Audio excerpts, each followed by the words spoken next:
Bapak, Ibu, para pemirsa yang saya hormati. Pada hari ini, tanggal 5 Maret 2024, Bapak Ibu akan saya ajak untuk berbicara mengenai judul ini. Negara harus menghormati kaidah ilmiah. Ilmu dan penelitian itu saudara kandung ya, saudara kembar itu mempunyai kaidah-kaidah baku yang harus kita turuti, kita ikuti ya.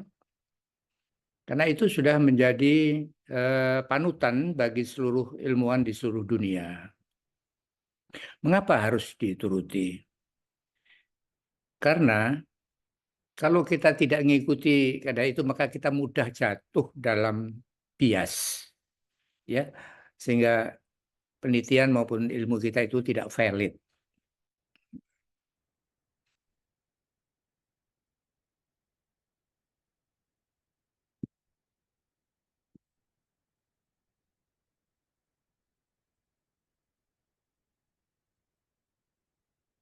Nah,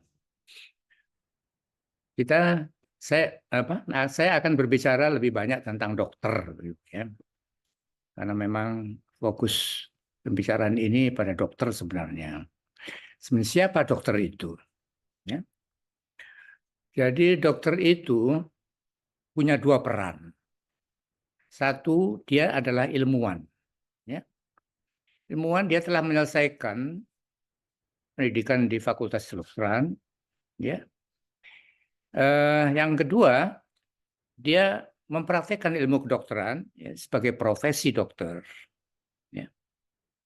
Baik, kalau ilmuwan, ilmunya itu dikawal dengan kebenaran dari evidence-based medicine dan budaya ilmiah. Sedangkan dalam berprofesi itu dari ilmunya itu mengawal dengan sumpah dan etika dokter. Jadi inilah peran dokter ya. Nah, kita bicara ilmu dulu. Di dunia ini ada dua macam ilmu. Ya.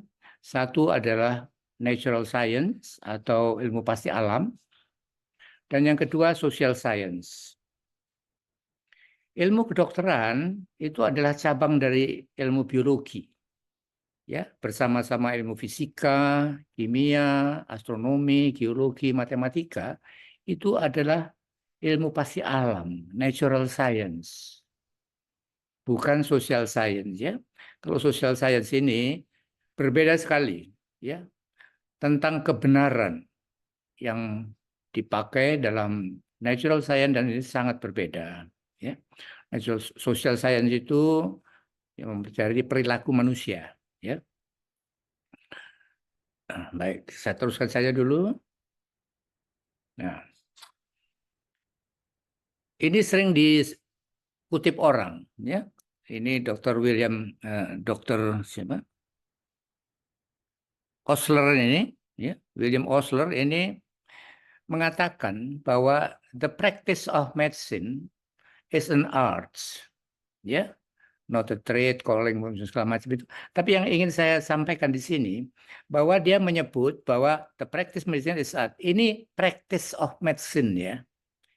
Jadi bukan medical science, bukan ilmunya, tapi prakteknya itu sebagai ya, dalam mempraktekkan itu yang pakai sumpah segala macam itu. Itu yang arts. Karena memang bukan hanya sumpah dan etika dari kedokterannya saja, tapi juga hukum, ya, kemudian tata tertib, kemudian kearifan lokal dan segala macam budaya, itu semua berpengaruh dalam praktek, dalam practice of medicine. Ini yang an arts ya. Tapi kalau medical science itu ilmu pasti alam. Dia hanya ikut evidence based medicine sama budaya ilmiah. Nah, ibu-ibu, di dalam ilmu kedokteran, ilmu pasti alam itu ada 3 kaidah. Ya, yang penting saya kira untuk saya bicarakan, kaidah itu yang pertama adalah kebenaran. harus benar. 2, independen, harus mandiri. Dan yang ketiga, tidak ada konflik of interest. Ya. Nah, kebenaran ini, yang evidence based medicine itu, yang disebut benar, itu adalah kalau ada hubungan sebab akibat. Ya. Kemudian kalau diulang, itu mendapatkan hasil yang sama, konsisten. Jadi selama itu konsisten, jadi A ditambah B misalnya dalam kimia ya, dikasih panas, kemudian itu menjadi C, selama seperti itu, konsisten itu maka dia benar. Tapi satu kali saja salah, maka tidak, dalil itu A tambah B sama dengan C itu salah. Itu kebenaran ya. Kemudian independen, ini saya teruskan. Nah, ini yang saya katakan tadi ya, fokusnya kebenaran, dan kebenaran ilmiah itu evidence based medicine ya. Nah, sekarang tentang independen. Ilmu itu independen dan berlaku sejagat raya. Ya. Karena dia independen, dia tidak tunduk dengan penguasa negara itu ya, penguasa apapun ya. Pancasila, adat istiadat, budaya, semuanya itu yang ruang lingkupnya itu lebih kecil dari jagat raya. Misalnya hanya sebuah negara atau wilayah hukum, ya. Nah, sebagai contoh, saya ambil misalnya hukum Newton. Kita pernah belajar di SMA ini ya, bahwa daya tarik menarik dua benda itu sebanding dengan massanya dan berbanding terbalik ya dengan kuadrat jaraknya. Ini dibuat di London, tapi berlakunya itu sejagat raya. Ini bisa untuk mengukur jarak bintang. Jadi sudah di luar bumi ini, jarak bintang sana itu bisa dipakai. Nah, begitu juga dalam ilmu kedokteran, misalnya obat ya, ambil salah satu contoh saja, Viagra itu obat untuk impoten ya. Itu tidak hanya berlaku di negaranya saja, tapi di negara lain pun berlaku. Jadi sudah lintas negara, bahkan itu juga berlaku sejagat raya itu. Jadi kalau saja misalnya di suatu planet, entah di mana planet manapun di jagat raya itu, ada orang di sana dengan kondisi yang sama, ya, dia mungkin bisa mengobati impotennya. Jadi dia berlaku sejagat raya. Ini penting, saudara. Ya. Kecuali berlaku di luar negaranya, juga di jagat raya. Nah, jadi ilmu natural yang berlaku sejagat raya ini menunjukkan bahwa itu bukan urusan pemerintah. Ya. Jadi ilmu natural itu harus dikelola badan independen. Ya. Pemerintah ini justru akan menggunakan ilmu dan badan independen ini untuk mencerdaskan bangsa. Ya. Karena itu perlu ada partnership antara pemerintah itu dengan badan-badan independen, dengan badan-badan ilmiah. Ya. Jadi seperti ID, Ikatan Dokter itu adalah badan yang badan ilmiahnya ada di dalam situ, yaitu kolegium yang menata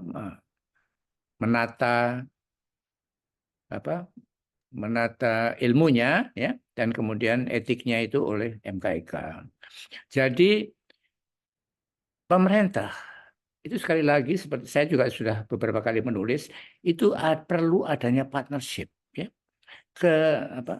kerjasama antara pemerintah dengan badan-badan independen itu, karena ini di luar kemampuan pemerintah ya. Jadi bukan, masih saya teruskan ya. Jadi partnership ini harus dilakukan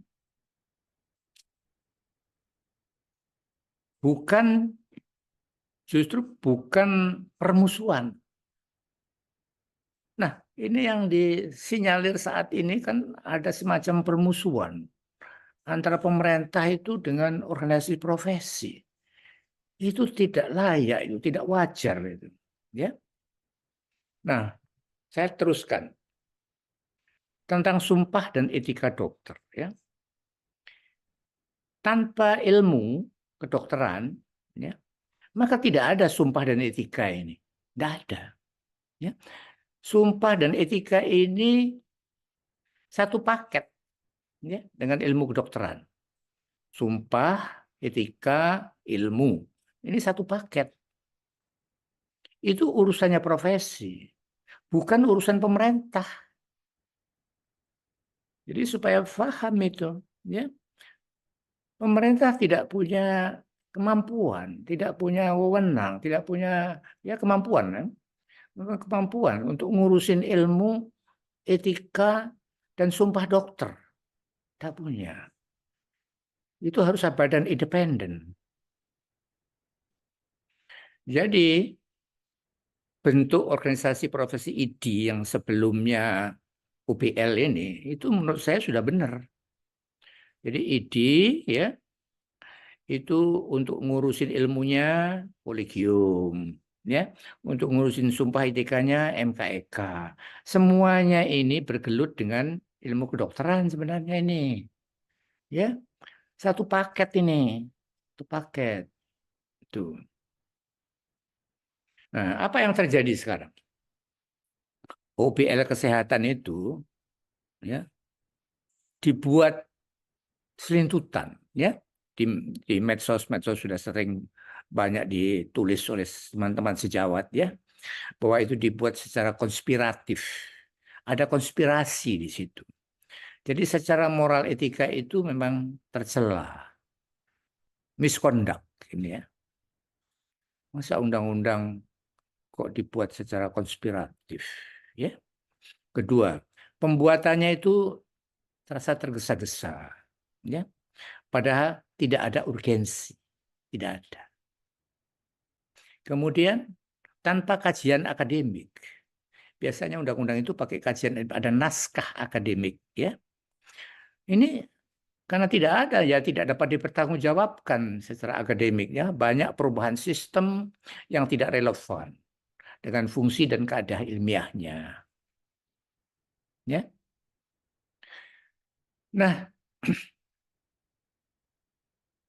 akibatnya sekarang kolegium mau di bawah Menkes. Artinya ilmu itu mau di bawah penguasa Menkes ya. Etika profesi juga mau dibikinkan majelis. Juga di bawah Menkes si penguasa ya. Ini adalah kerusakan yang parah. Kerusakan yang parah. Karena buta akan kaidah ilmiah ya. Tidak tahu atau memang tidak peduli dengan kaidah ilmiah ya. Jadi menurut saya ini penguasa ini merusak ya, mengobrak-abrik kaidah ilmu kedokteran. Ya. Nah, sayangnya saya mendengar kemarin ya bahwa majelis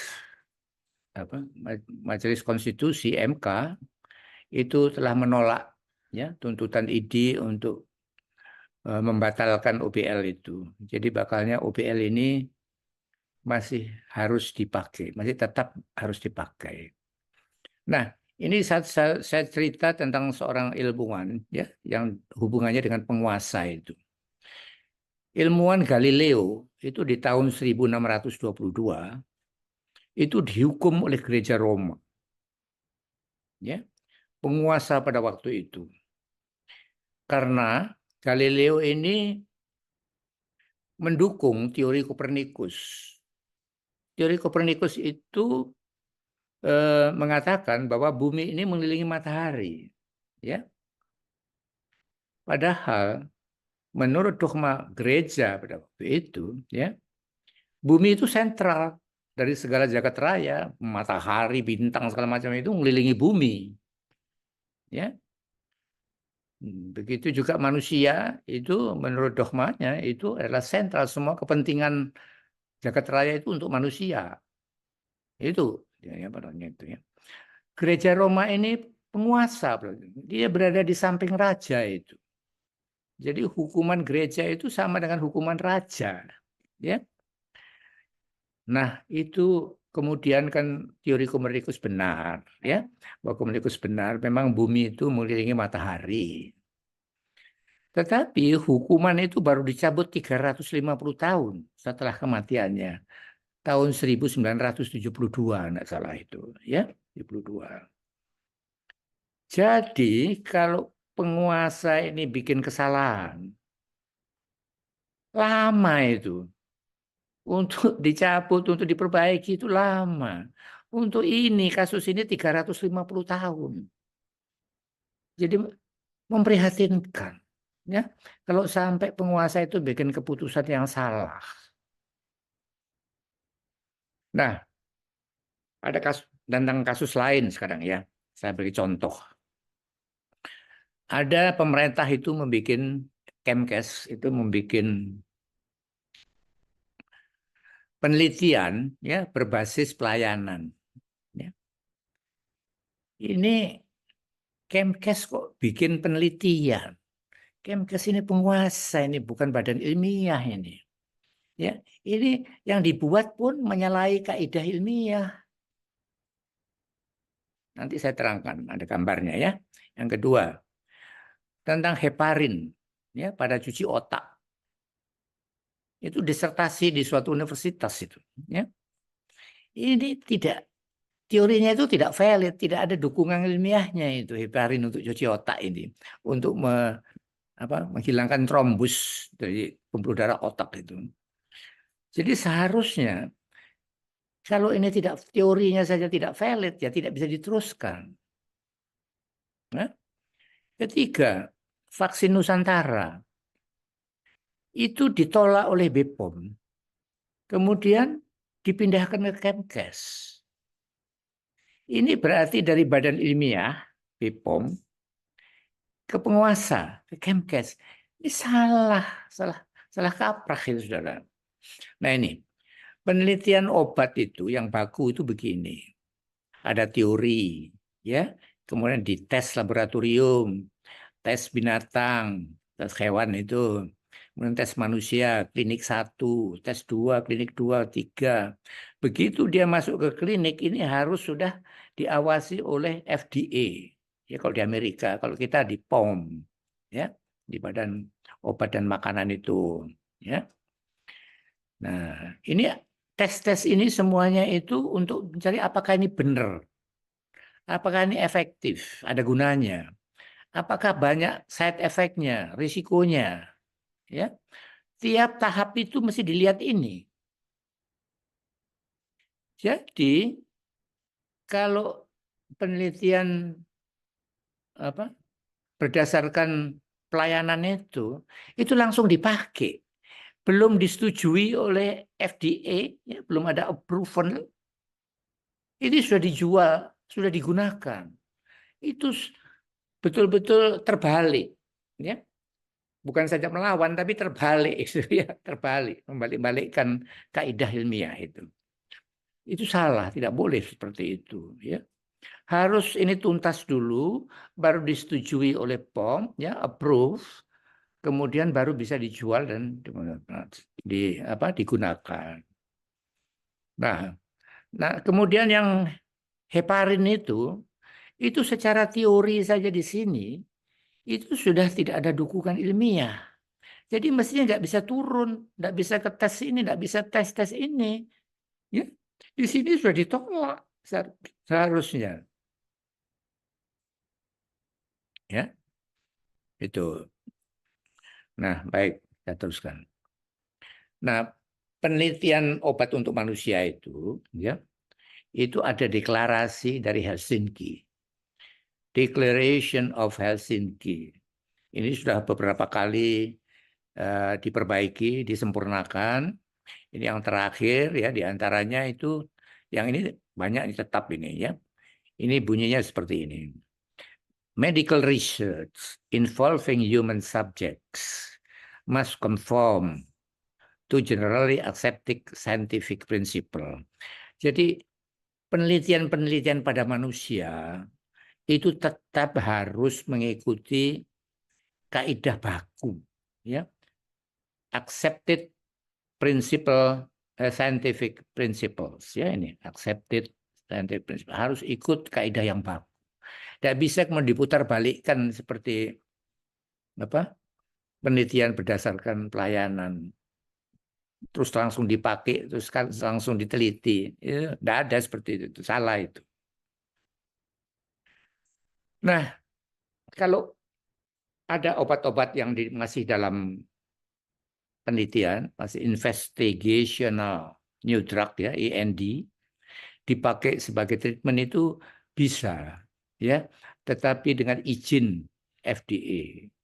Kalau kita mestinya ya izin POM. Jadi ini adalah IND ini, ya, itu memberikan pengobatan kepada orang tertentu, eligible subject, ya. Tapi orang ini harus mempunyai syarat yang khusus. Dia harus mempunyai penyakit yang serius dan mengancam hidupnya. Life-threatening illness. Serious and life-threatening illness. Ya. Dan tidak ada obat-obat lain yang saat ini, yang saat itu, ya, memuaskan untuk pengobatan. Jadi diizinkan memakai investigational new drug. Ya. Nah ini. Itu harus begitu, ya. Jadi penelitian pada manusia itu biasanya melalui komisi etik, ya. Dan komisi etik ini selalu mengacu pada Declaration of Helsinki itu, ya, yang dibuat oleh World Medical Association. Lagi-lagi badan independen, ya. Etik itu pun dibuat oleh badan independen, ya. Dia bukan organ pemerintah. Jadi saudara, OBL kesehatan itu merusak kaidah ilmu kedokteran, ya. Jadi saya masih mengharap sebenarnya, ya, dicabut, dibatalkan. Tapi kemarin itu sudah diterima. Saya takut itu akan berjalan terus kesalahan itu, ya, sampai 350 tahun seperti Galileo itu. Nah, saudara-saudara, mari kita pelihara ilmu kedokteran dan profesi kedokteran sesuai kaidah ilmiah yang baku. Ya, kaidah ilmiah yang baku. Salam empati. Saya Johan Syah Marzuki, perintis budaya ilmiah. Terima kasih.